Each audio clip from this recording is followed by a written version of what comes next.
नमस्कार, Haryana at 9 PM news channel में आप सभी का स्वागत है। आइए आपको कराते हैं खबरों से अपडेट। हरियाणा शिक्षा मंत्री कंवरपाल गुर्जर ने ट्वीट के माध्यम से दी जानकारी। कोविड-19 महामारी के बढ़ते मामलों को मद्देनजर विद्यार्थियों की सुरक्षा हेतु सरकार द्वारा राज्य के स्कूलों तथा कॉलेजों को 26 जनवरी तक बंद रखने का निर्णय लिया गया है।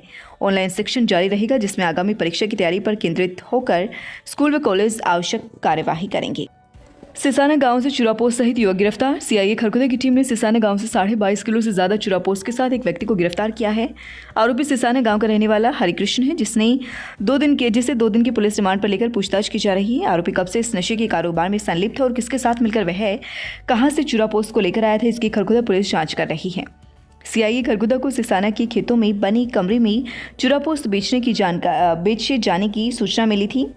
एएसआई कंवरभान की अगुवाई में एक टीम को छापा मारने के लिए भेजा गया। टीम को मौके पर एक व्यक्ति मिला, जिसने अपनी पहचान सिसाना निवासी हरिकृष्ण के रूप में दी। इस दौरान मौके पर नायब तहसीलदार अशोक कुमार को बतौर नोडल अधिकारी बुलाया गया, जिसकी मौजूदगी में जब मकान की तलाशी ली गई तो मकान से एक प्लास्टिक के कट्टे में चूरापोस्ट बरामद हुई, जिसे तोला गया तो वह 22 किलो 570 ग्राम मिली। आरोपित को गिरफ्तार करते हुए उसके खिलाफ एनडीपीएस के तहत मामला दर्ज किया गया है। वहीं आरोपी को सोमवार को न्यायालय में पेश करने के बाद 2 दिन के रिमांड पर लिया गया है। आरोपी को 2 दिन के रिमांड पर लेकर पूछताछ जारी है। पता लगाया जा रहा है कि आरोपी कब से व कहां से नशे का कारोबार चलाए हुए था। मामले से जुड़े हर शख्स को पकड़ा जाएगा। जसपाल सिंह, थाना प्रभारी खरखुदा। शराब का नशा कर घूमने वाले 3 पकड़े। फरमाना चौकी पुलिस ने 3 युवकों पर शराब का सेवन कर कार में घूमने के आरोप में मामला दर्ज किया है। आरोपी नाइट कर्फ्यू का उल्लंघन कर रहे थे, जिसके चलते उनके खिलाफ कार्यवाही की गई। एसआई श्रीनिवास नाइट कर्फ्यू की पालना के लिए क्षेत्र में गश्त पर थे। इसी दौरान रिढाऊ की तरफ से एक कार आती हुई दिखाई दी, जिसे रोककर पुलिस ने जांच की तो पाया कि कार सवार 3 युवकों ने शराब पी हुई है। आरोपियों ने अपनी पहचान रिढाऊ निवासी प्रवीण मोहित व अंकित बताया। आरोपियों के खिलाफ आपदा प्रबंधन अधिनियम व 188 के तहत मामला दर्ज किया गया है। जिला सैनिक सभा चुनाव, नई वोटर लिस्ट हो रही तैयार।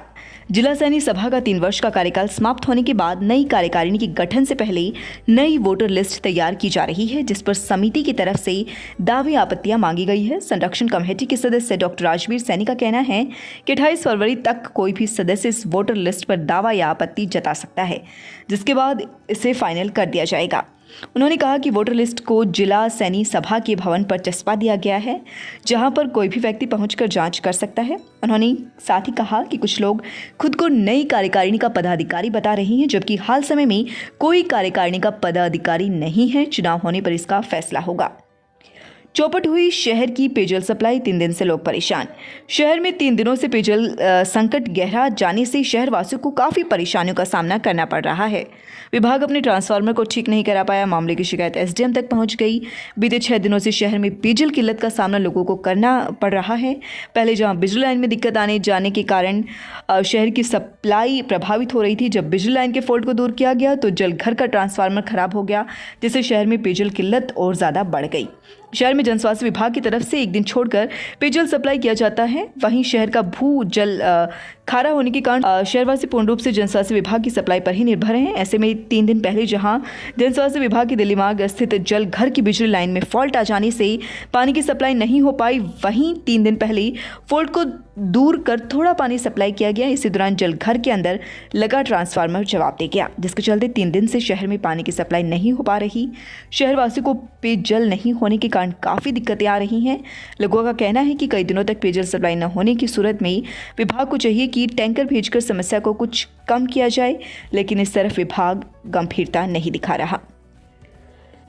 ट्रांसफार्मर के खराब हो जाने के चलते पेयजल सप्लाई नहीं हो पा रही। वैकल्पिक ट्रांसफार्मर की व्यवस्था कर जलघर की टंकी में पानी भरने का काम किया जा रहा है। देर रात को पानी सप्लाई किया जाएगा।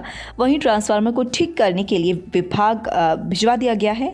सुदेश कुमारी, एसडीओ जनस्वास्थ्य विभाग खरखुदा।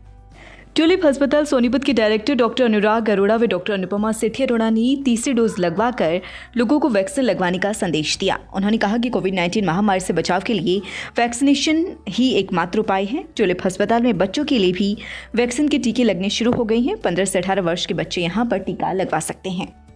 अब ट्यूलिप अस्पताल सोनीपत में भी 15 से 18 वर्ष के बच्चों के लिए कोविड वैक्सीनेशन शुरू। अग्रिम पंजीकरण, साइट पर पंजीकरण, प्रमाण पत्र सुविधा, भारत सरकार द्वारा निर्धारित निःशुल्क वैक्सीनेशन।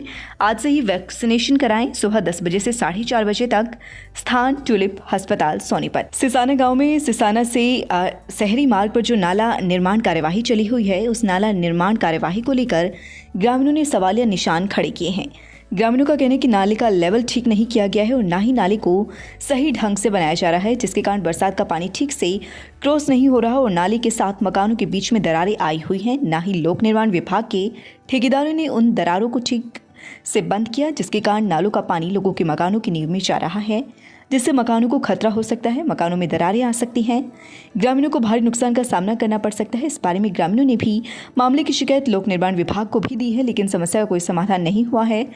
जिसके बाद अब ग्रामीणों ने मामले की शिकायत सीएम विंडो में दी है, ताकि गांव में जो नाला निर्माण कार्यवाही चली हुई है मानकों के मुताबिक अच्छे से कराया जा सके, जिसका सभी ग्रामवासियों को लाभ मिले।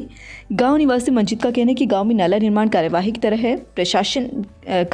तरफ प्रशासन द्वारा ध्यान नहीं दिया जा रहा, जिसके कारण नाले के 2 लेवल बनाए गए हैं, एक पीछे की तरफ, एक आगे की तरफ, जबकि नाले का लेवल विधिवत किया जाना चाहिए था, जो सभी ग्रामवासियों को लाभ मिलता।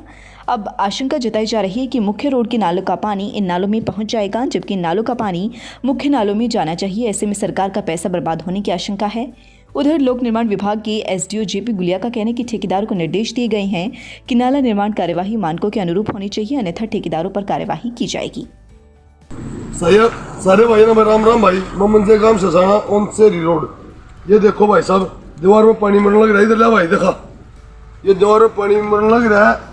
आगे से रास्ता बिल्कुल ब्लॉक नाले का, और नाले का अधूरा काम रह रहा है। एसडीओ साहब से कहा था जी, ऊपर के काम ने छोड़ दो, मौसम खराब हो रहा है, और इस नाले को कंप्लीट करवा दे ताकि वो खुल जाए। आगे वाले नाले की सफाई भी हो गई है, लेकिन ये रास्ता नहीं खुला। ये नाला कंप्लीट नहीं हो रही है। पानी मर गया, देखो ये ईट बिछाई दिए बैठने लग रही है। यो अनिल भाई की और अनिल भाई बताइए, लोग वहाँ क्या कर रहे हैं ये और बताइएगा। फेरनी में राम भाई सारे लोग बिल्कुल सहयोग दे रहे। ये मोटर भी चला रहे हैं, चला रहे हैं, जानबूझ के मोटर चला रहे हैं, दीवार में पानी मरता कि पानी बर्तन ना करें। 2001 से लगातार शिक्षा के क्षेत्र में अग्रणी योगदान लगातार जारी। रजिस्ट्रेशन एवं एडमिशन शुरू। नर्सरी से 12वीं तक आर्ट्स, कॉमर्स, साइंस सहित सभी लैब सुविधाएं उपलब्ध। Fully AC room and CCTV facility. Pre primary तक के बच्चों के लिए खेल खेल में शिक्षा की बेहतर व्यवस्था। Birla international school, new branch of Birla in your city, affiliated to CBSE. Create the best future for your children. Admission open, pre-nursery to 12th, medical, non-medical, commerce, humanities with Singapore study pattern. ये है हमारा baby, first baby है ना।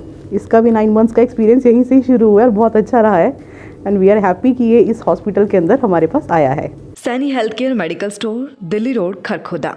हमारे यहाँ पर सभी अंग्रेजी व देसी दवाइयाँ सरकारी रेट पर मिलती हैं। कोई भी दवाई रियायती मूल्य पर लेने के लिए संपर्क करें। पता main Delhi Chowk, Delhi road, Saini health care medical store, Kharkhoda. Phone number 98 960 85 256। लगातार खबरों से बनी रहने के लिए चैनल को लाइक, सब्सक्राइब और शेयर ज़रूर करें। धन्यवाद।